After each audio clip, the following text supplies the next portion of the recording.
As the balmy breezes wafted across the sun-drenched city of Deerfield Beach, local residents queued up to hear U.S. Representative Allen West speak at the South Florida Bible College. There you go.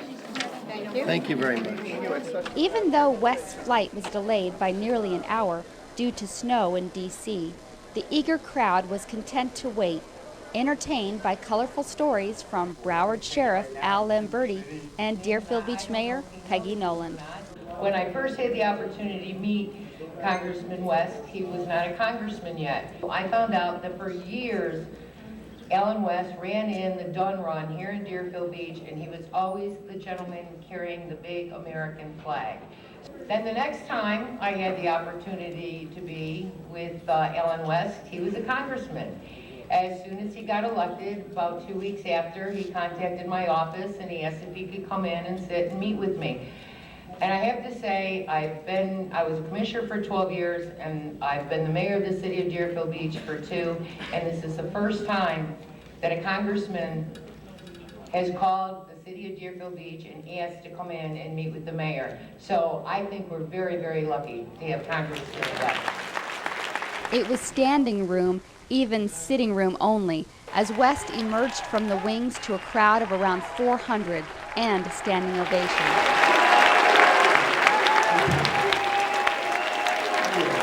I thank you all for being patient. The weather up there is a little bit different from the 72 degrees down here. And my body right now is going through a serious transition because last night I could not feel my feet. You could hear a pin drop as West gave his first public appearance since being elected to Congress, and he presented a slideshow of graphics covering topics ranging from cutting the defense budget to spending trends of the federal government. We're not going to do anything that's going to put the American people or our seniors or anyone's life in jeopardy.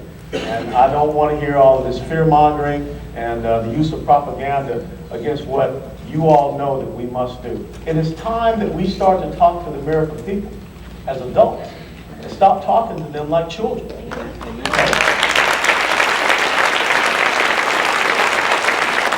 That is what has got us into the situation that we're in right now.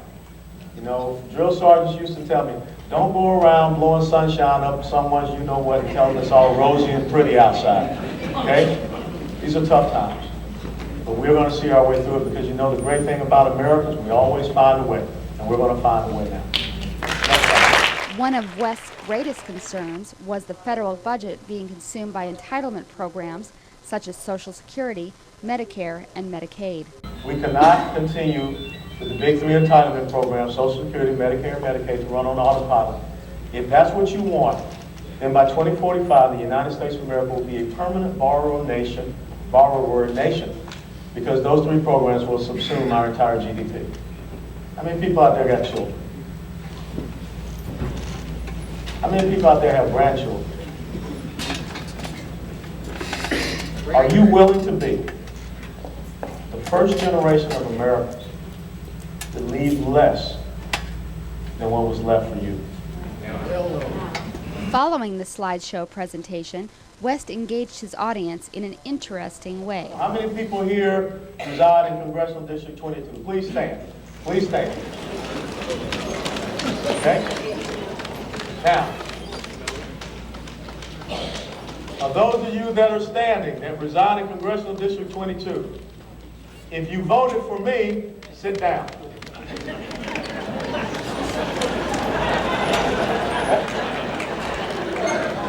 I want to hear from the people that did not vote for me that live in City 22.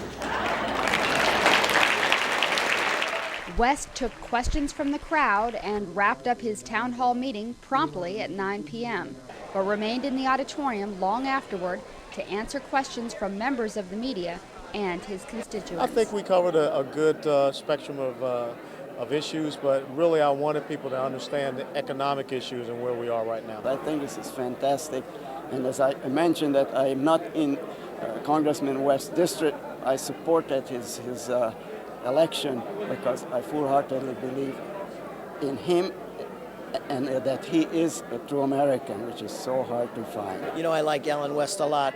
He's knowledgeable, articulate, conservative, and I really do like him. He's I'm inspired every time I listen to him speak.